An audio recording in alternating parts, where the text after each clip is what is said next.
जानता हूँ कुछ लोगों को इससे बुरा भी लग सकता है और कुछ लोग इसको नेगेटिव वे में भी ले सकते हैं, लेकिन जो है वो सच है। अभी इस बात को सुनने के बाद भले आप लोग इस बात को ना माने, लेकिन अकेले में इसको सोचिएगा कि क्या ये सच है। एक बार एक सेठ ने एक शोरूम खोला और एक बुजुर्ग को इनॉग्रेशन के लिए बुलाया। उद्घाटन के बाद जैसा कि होता है कि शोरूम के मालिक ने उन बुजुर्ग की बड़ी इज्जत की। बड़ी इज्जत अफजाई करने के बाद उनको बताया कि देखिए, यहाँ पे 21,000 चीज़ें हैं इस शोरूम में बेचने के लिए। इसमें से आपको जो भी चाहिए, जितनी चाहिए आप ले लीजिए।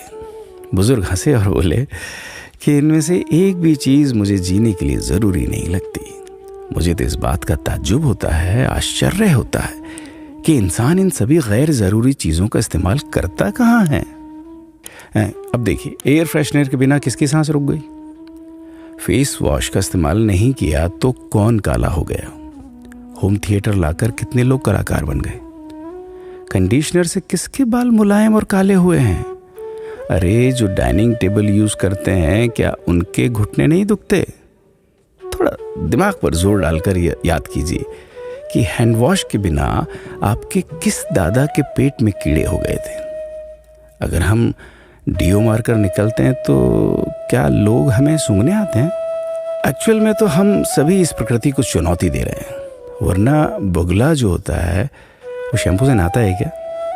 मोर अपने रंगों को संवारने या बचाने के लिए कौन सा कंडीशनर या फेस वॉश इस्तेमाल करता है? कभी किसी बिल्ली को मोतियाबिंद होता देखा है? किसी खरगोश के बाल कभी गिरते हुए या सफ़ेद होते हुए देखे हैं? इनहेलर या बाम के बिना भी कुत्ते के सूंघने की क्षमता उतनी ही तेज है। मधुमक्खी का शुगर लेवल बिना दवाई के भी कंट्रोल में ही है। अलार्म के बिना भी मुर्गा रोज उठकर बांग देता है। दरअसल इंसान पैसा खर्च करके दुखी होने की चीजें खुद ही खरीदता रहता है। नेट बंद तो दुखी, लाइट जाए तो दुखी, मोबाइल का चार्जर खराब तो दुखी, केबल टीवी कट जाए तो दुखी, मच्छर मारने की दवाई ना मिले तो दुखी, महिलाओं को मेकअप ना मिले तो दुखी, मैचिंग कपड़े नहीं मिले तो दुखी। आजकल इंसान 10 मिनट में 20 तरह से दुखी और परेशान रहता है। बाकी तो गुड़ की रोटी या प्याज रोटी खाकर हाथों का तकिया बनाकर पीपल के नीचे जो आराम से सो जाता है, उसे दुखी करने के लिए तो फरिश्तों को नीचे आना पड़ता है। ये सब देखा देखी का खेल है।